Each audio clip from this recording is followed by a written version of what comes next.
Sanjay media, இது உங்க channel.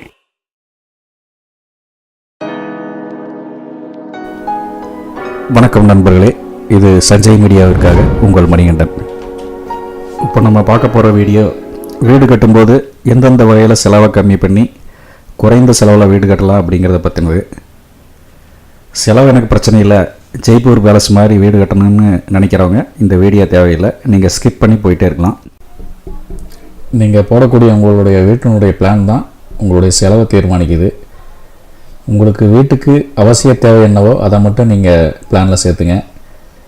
தேவையில்லாத அலங்காரங்கள், பாக்ஸு மாதிரி பால்கனி வேணும், இந்த இடத்துல டைல்ஸ் வேணும், இந்த சிட் அவுட் இழுத்து விடணும் அப்படின்னு தேவையில்லாத விஷயங்கள் எல்லாம் சேர்த்திங்கன்னா உங்களுக்கு செலவு அதிகம். கம்பி, மணல், ஆட்கள் செலவு இப்படின்னு செலவு அதிகமாகிட்டே போகும். அதனால் தேவையில்லாத செலவுகளை எல்லாம் தவிர்த்துடுங்க. ரெண்டாவது விஷயம் என்னென்னு பார்த்தீங்கன்னா சம்பளம். கான்ட்ராக்ட் அடிப்படையில் பேசிக்கிட்டிங்கன்னா நீங்கள் புத்திசாலி. ஏன்னா அவங்க வேலையை முடித்தோமா சம்பளத்தை வாங்கணுமா அப்படின்னு போயிட்டே இருப்பாங்க. ஆனால் நீங்கள் டெய்லி சம்பளம்னு பேசிக்கிட்டிங்கன்னா நீங்கள் அவங்கள வேலை வாங்கக்கூடிய திறமை இருந்தால் மட்டும்தான் நீங்கள் டெய்லி சம்பளம் பேசணும். இல்லைன்னா அவங்க ஸ்லோ மோஷனில் பண்ணுற வேலையெல்லாம் உங்களுக்கு ப்ளட் ப்ரெஷர் ஏற்றி விட்ரும். உங்களுக்கு 3 மாதத்தில் முடிகிற வேலை கிட்டத்தட்ட 6 மாதம் 7 மாதம் இழுத்துருவாங்க. உங்களுக்கு வேலையாட்களை வேலையை வாங்க முடியும்னு நம்பிக்கை இருந்தால் மட்டும் நீங்கள் டெய்லி சம்பளம் பேசுங்க. அடுத்து என்னென்னு பார்த்தீங்கன்னா பொருள் கொள்முதல். உங்களுடைய பெரும்பான்மையான பணம் இதில் தான் காணாமல் போகுது. நீங்கள் பொருள் கொள்முதல் பண்ணணும்னு நினச்சிங்கன்னா நேரடியாக தயாரிப்பாளர்கிட்டயே போய் கொள்முதல் பண்ணுங்கள். நீங்கள் செங்கல் எடுத்துக்கிட்டிங்கன்னா டேரெக்டாக சூளையில் போனீங்கன்னா ஒரு ரேட்டு கிடைக்கும், அதே டீலர்கிட்ட போனீங்கன்னா அது ஒரு ரேட்டு. நீங்கள் டீலர்கிட்ட 6 ரூபாய்க்கு கிடைக்கிற செங்கல் சூளையில் போனீங்கன்னா 4 ரூபாய்க்கு உங்கள் இடத்துல டெலிவரி பண்ணுவாங்க.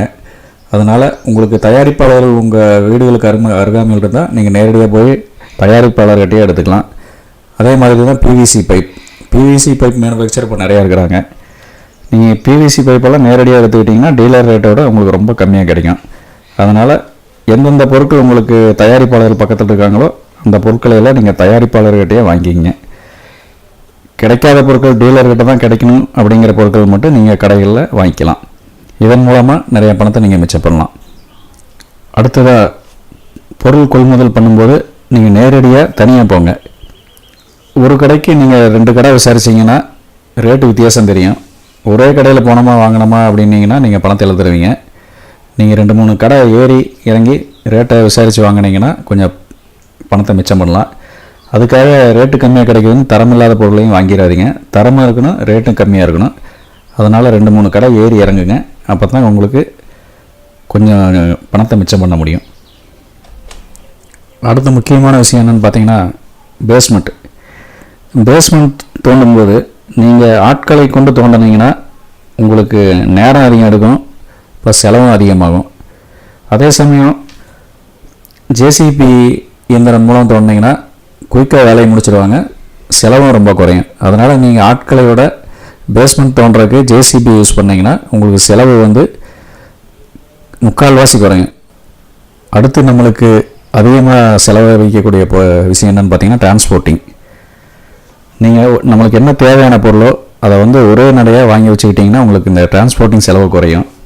ஒவ்வொன்றுக்கும் ஒவ்வொரு தடவை நீங்கள் வண்டி எடுத்து அதை பர்ச்சேஸ் பண்ணிட்டு இருந்தீங்கன்னா உங்களுக்கு அந்த டிரான்ஸ்போர்ட்டிங் செலவு அதிகமாகும். அதனால் முதல்ல ஐடியா பண்ணி உங்களுக்கு இந்த பொருளெல்லாம் தேவை அப்படின்னா ஒரே நடையாக வாங்கிட்டிங்கன்னா செலவு குறையும். அடுத்து அதிக செலவு வைக்கக்கூடிய விஷயம் என்னென்னு பார்த்தீங்கன்னா சிமெண்ட்டை பார்த்தீங்கன்னா ஒரு பாப்புலரான பிராண்டை சொல்லி இந்த பிராண்டை சிமெண்ட்டை யூஸ் பண்ணுங்க அப்படின்னு ரெக்கமெண்ட் பண்ணுவாங்க. அதை பார்த்திங்கன்னா ரேட்டு ரொம்ப அதிகமாக இருக்கும். ஆனால் அதனுடைய குவாலிட்டிக்கு ஈக்குவலான சிமெண்ட்டு ரேட்டு கம்மியாக கிடைக்கும். நீங்கள் அந்த சிமெண்ட்டையே வாங்கி யூஸ் பண்ணலாம். மார்க்கெட்டில் பேர் இருக்குதுங்கிறதுக்காக அது நல்ல சிமெண்ட்டுன்னு அர்த்தம் கிடையாது.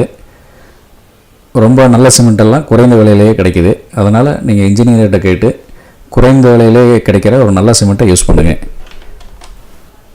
இந்த வீடியோ வீடு கட்டணும்னு நினைக்கிறவங்களுக்கு ஒரு சின்ன கைடு தான்.